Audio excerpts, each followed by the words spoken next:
Hello, I'm Dr. Ron England, and this is part 3, and I think we'll end up probably with 4 to 5 parts of this whole series of XML, inheritance, reflection, and databases.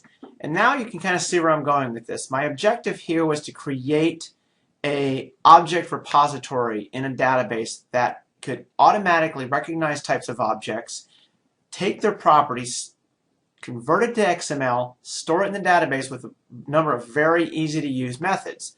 So let's bring over the application and let's kind of show what it's doing right now. So I can throw in the database, so I'm going to put some different information, but I'm going to put my last name this time. Description, your instructor, content, sample,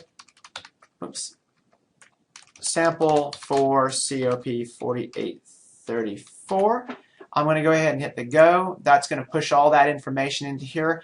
If you've been looking at this, you've probably noticed that there's some other properties that we didn't actually have from before, one being ID and the other one being owner. So the class that's represented in here in this XML is actually a class that's inherited from this object thing that we're creating. But now I'm going to do something with this. I'm going to click Save. And actually save this data to a database. Now, just so you believe me that it saved it to a database, here's where it went. It's in SQL Server. If I select top 1,000 rows, you can see there's that information that I just entered. And I'm going to look at this database for a second, but it has the class. That's the sample properties inherited, the name of the class that is being saved. Okay. Then the properties that we entered into the text boxes, Eaglin, your instructor, the XML data, that was all those properties stored as XML. So if I look at this, it's actually XML data.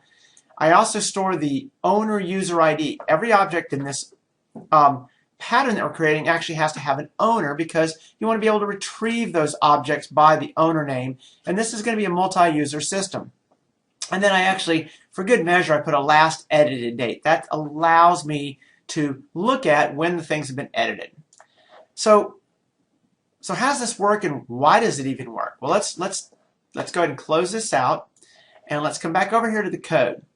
And I'm going to turn off debugging and I'm going to show you the things that I did. So the first thing that I did is I actually created an interface. An interface is a structure that defines what the public properties and even of an object are going to be. So what this allows me to do is it allows me to say that as long as you write a class that implements this interface, it will work wherever you need to do that, wherever you need to use it. And the reason for that is if I go down here, I actually create this class down here that interfaces with the database called Database XML Store. Now what Database XML Store is going to do is it's going to take these objects that implement this interface and it's going to store them in the database. There's only one table in the database. What it really does is it takes all the properties and stores them as XML. And actually here is, right here is the structure of the database table. Now whenever I do things like this, I always put the create table. If I'm using a table, I put the create table into the comments of the code so that I know what database tables I'm going to be using. Now, the way I've designed this, there's only ever one database table. It stores everything.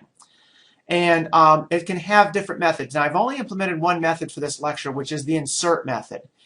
And you can look at the insert method, but really the insert method takes as an argument an iXML property object. So basically, it will take any object that implements this interface that I define as iXML property object.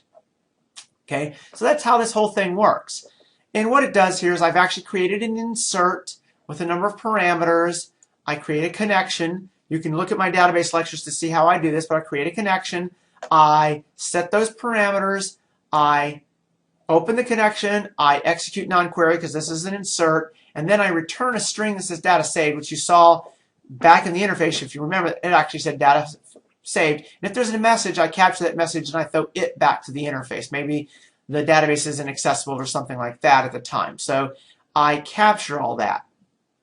So pretty interesting stuff. But let's go back up here and look at this. So I've created this interface, and interfaces are important elements in programming. You want to have the ability to create interfaces because it allows you to work with groups of people and say, as long as your objects need to implement this interface. And here's the interface. It simply says you have to have an ID, a name, a description, and an owner. You have to implement these methods as XML, class name, get property from XML, get property value. Okay, so I've created these. Now, what I've done is I've created a class called XML property object. Notice it looks really close in name to XML property object because right here I say that it actually implements this interface. XML property object is implemented in XML property object. Okay, you know that because the compiler knows that because you define XML property object as an interface, and by convention, all interfaces should really begin with the letter of I. That lets you know that it is an interface. Okay, so in XML property object, I take all those properties and methods that I said that you needed to define, and I defined them. Now, in the previous lectures, I actually showed how to create most of these methods.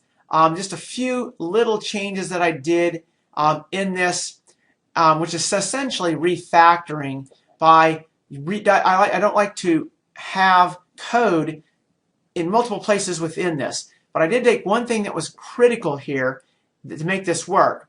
When I created these properties, the first time that I demonstrated in lecture 3, there were only properties of type string.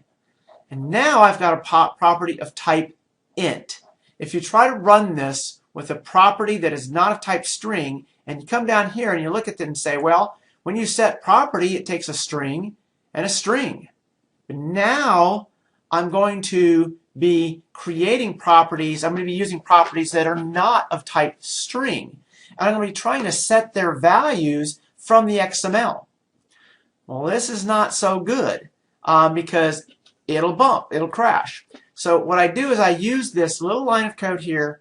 When I actually take those properties and I'm setting the value, I use the change type where I pass it the value and I pass it the property type. This is a static member of the convert class. It would allow you to change from one type to another. Now, in the situation I have here, I'm always converting the type from a string to the type it should be.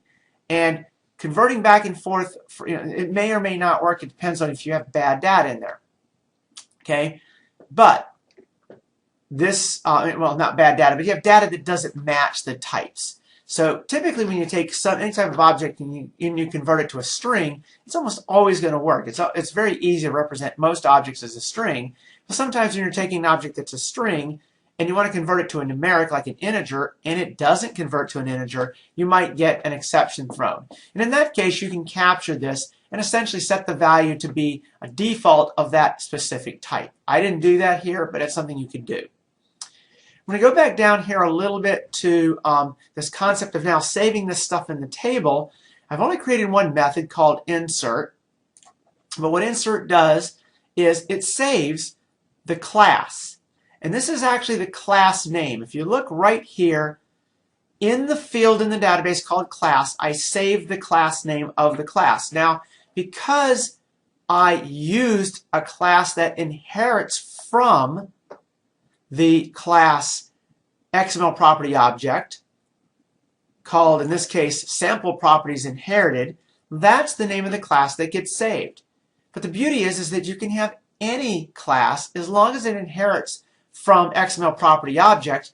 All the default methods that are required by the interface are implemented in XML property object. So you can create whatever properties you want to in whatever class you inherit from, and it's going to have the ability to save those properties as the XML in the database without you having to worry about any more code other than the code that you've written that's very generic, that does all this.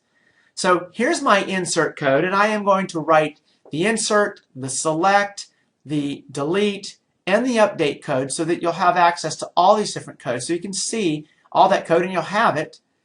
So essentially all you need to do is create classes, create a database table in a database, and make a connection, and you'll be able to store stuff and retrieve stuff anywhere, anytime, whenever you feel like it. Let's look at one thing about how I actually had to use this, because there's one thing that you needed to do. If I go over to the code where I actually click that Save button, what I did is I instantiated a sample properties inherited. That's the class that specifically inherits from these XML object things that I've created. Okay, and I set the properties from XML, passing it the results of what was in the text box. And the text box actually has the stuff as XML. So what I did is I actually took the stuff, converted it to XML, read the XML, and I set the properties of this object from the XML. I had to do one more thing here though. I also set the property owner, because the owner is the current logged in user of the system. I'll pull the system over here, and I'm actually logged in with my Gmail account here. Okay, I'm logged in with my Gmail account, and I use the context to go ahead and get this, and I set that property, and then all I do, the entire thing for inserting into the database, is I set this little label. This is LBL value, which is label. I set the text of the label to be equal to what you get back from the static insert method of the database XML store. That's my object with all those static methods that allows me to do insert, select, update, and delete. Notice that I kept the names also relatively generic. I use insert, select, update, and delete because those are the names that you use in SQL, and they're very easy for me to remember. So I know by looking at this piece of code, I want to insert this object. Now, as long as this object either inherits from the XML object that I created, or it creates the interface, it basically instantiates the interface that I created, it will work. It will save it. It will do the insertion. And it's all going to be in one table. So that's kind of a beauty of this method. Now, of course, we also need to be able to retrieve these from the database, and that will be a topic of a future lecture. However, now we've got the capability of saving these objects that we created. The next step is going to be able to retrieve these objects that we created and showing you methods and interfaces to be able to do that. This will be extremely useful to you if you want to be able to do this capability of saving generic objects easily and quickly. Thank you very much, and good programming. Hope my COP 4834 students appreciate and enjoy this lecture. Thank you very much. Bye.